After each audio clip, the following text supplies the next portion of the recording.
I'm Stacey Hoppes. My guest today is Craig Turner, Director of Youth and Social Services. Craig, thank you so much for being here today. Thanks for having me, Stacey. You're welcome. So we're here today to talk about vaping. Indeed. It is the most talked about topic in town right now, one of the most talked about topics in town right now. So why don't you tell us a little bit about what it is, and we'll start there. Great. So, as most people know, vaping is a perceived form of smoking that came on the market a few years back with the intent, at least the intent as described by those who were selling the product, was a safer alternative to smoking. We have since learned that that is not accurate, because there's actually more nicotine in a vape product than in a cigarette. In fact, quite a bit more, which we'll get to later. Right. And from those initial kind of smoking apparatus, it then became a much more interesting field with the development specifically of vaping equipment and apparatus that was really targeting a youth market. Right. And I brought a variety of different samples to kind of show the evolution of the process, in addition to some ones that probably people don't even know are on the market at this point. Okay. We'll just pull them out randomly so people can get a sense of them.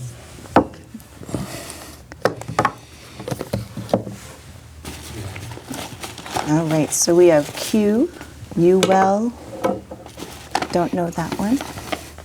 This will be a good one to discuss. Okay. Now, I've noticed that a lot of these different vapes are in all shapes and sizes. Right, so some of the bigger, larger ones are some of the earlier type because they had a specific attraction in the field. Okay. So if parents are looking for these, this is the reason for them to know what these are going to look like. Well, they should at least be aware if their child is talking about vaping or asking about it. We can describe a little bit more in terms of what it is or what it was. Okay. Which is kind of cool. These are products that are a little more common on the market now. Yeah, Joule is the one we hear of on TV all the time. Right. So we'll leave that one in the bag just because it's kind of oiled up.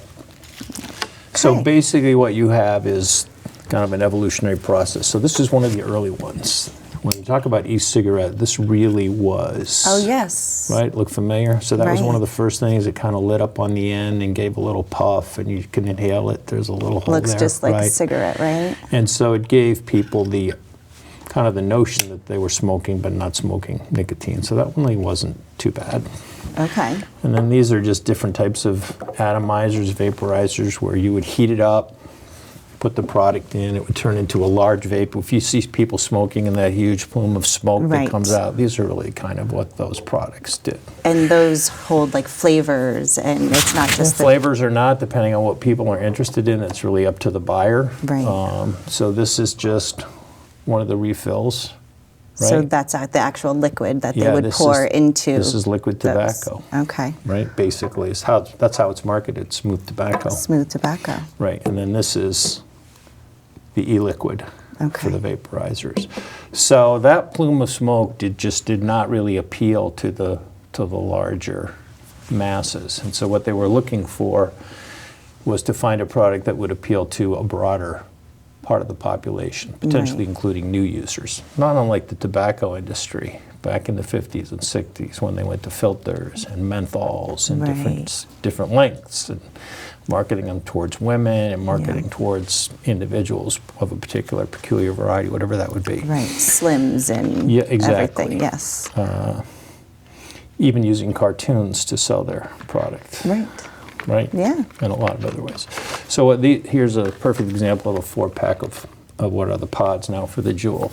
Okay. So we basically, without getting into them, you can kind of see the process. They get slicker, kind of neater, and they became more technically adaptable. So this is a really interesting one. This you would plug into your computer. Oh. Right? Or any USB port. Any USB port, and you would just drop this in there. And that's your charging mechanism. And that would heat it up, charge it up, and you're good to go. Okay. Beautiful. Yeah. So you wouldn't even necessarily see that. You could just put that in your hand. So the difference between these and some of the other ones is very little smoke or vapor comes out, so you really can't see this, and you really can't smell it. Right. So it's really easy to conceal. Right. So what happened is in the marketing, concealing the product, concealing the use of the product became as important as using the product. Right. So probably the best example of that would be this one. Hopefully I can get it out easily enough. So it kind of looks like a Fitbit watch. See the clock? Yeah, that's like an iWatch, a smartwatch. It's pretty cool. Looks pretty smart. Yeah. Boy. That is crazy. It even tells the time. And if you, it comes right off so that you can recharge it, of course. The strap is stuck in here. No, so it has a strap on it so you can actually wear it, We'll just like stick a it right watch. on there. Perfect. That's scary, amazing. It is scary, amazing. So scary. So there you have it. Okay. Beautiful. Camera? You got that camera? That is a watch. So you can put that on and you could just pick that up, put it on your wrist, no one would know. Right. And you can actually inhale it from there. Recharge it, easy enough. Beautiful thing. Never seen those. So they have them in ring forms now. Okay. So you can wear a ring, and that's actually the device. Right. You can just do this and not even see it except for the ring. It's quite sophisticated.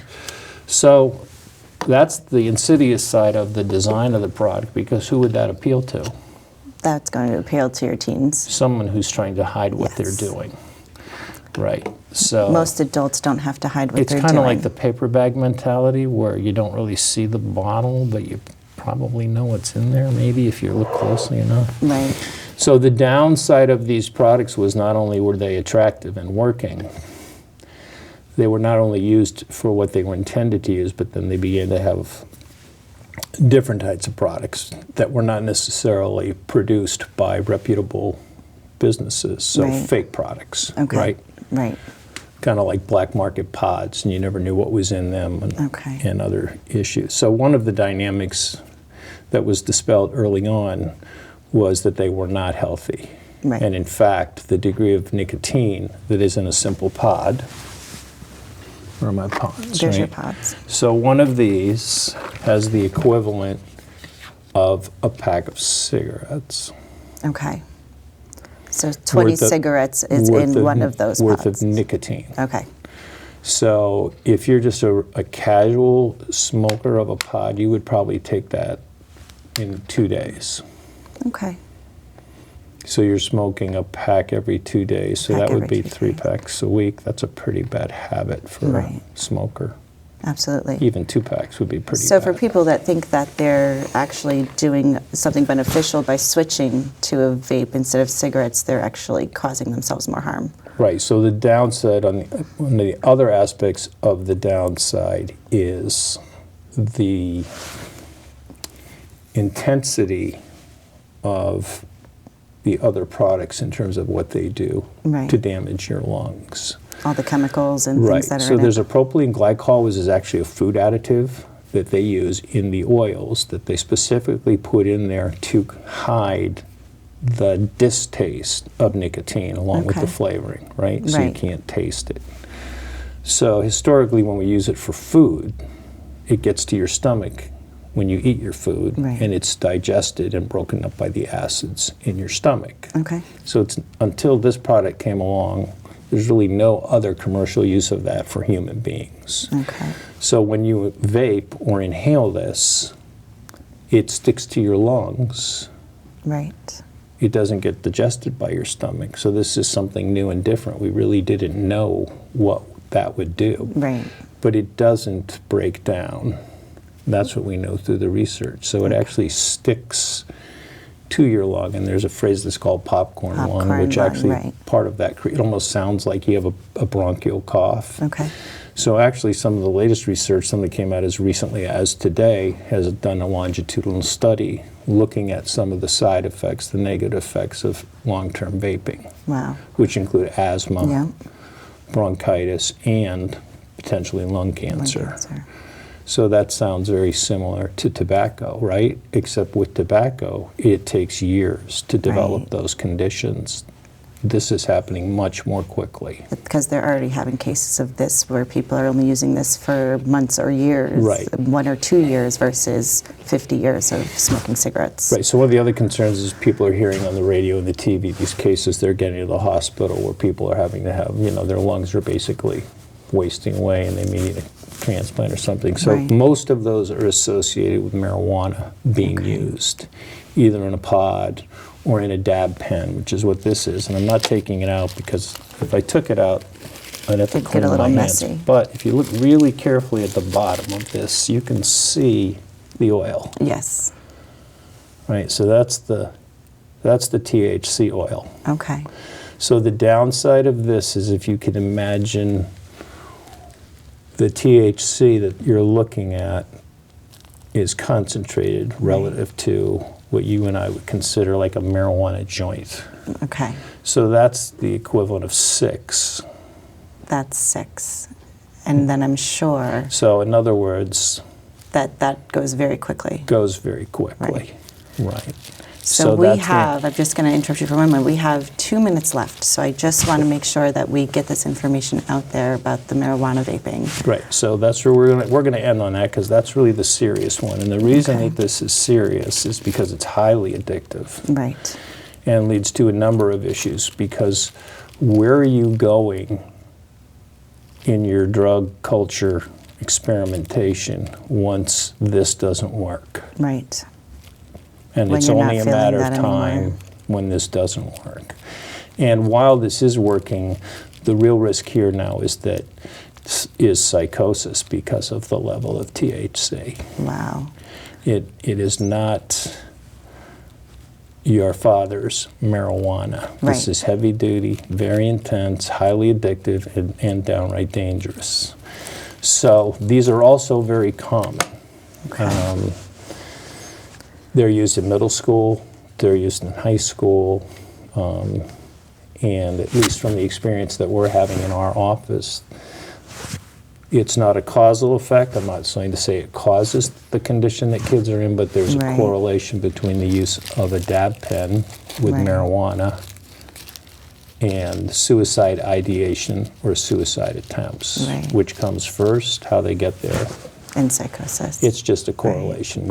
It's not a causal effect. But if you see anything like this, you should be very, very concerned. If you see any of these products, I would recommend that you take them away. Right.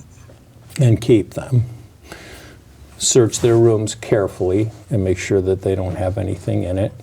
And if you have any further questions on the topic, they can call our office and we'll be happy to answer them more fully. But this is kind of an awareness campaign to get people to say, yeah, I think I've seen this, what do I do? Well, this is very important, and I appreciate you coming on and sharing all this with us today. And yes, reach out to social services if you have any additional questions. Once again, I am Stacey Hoppes, and I will see you around town.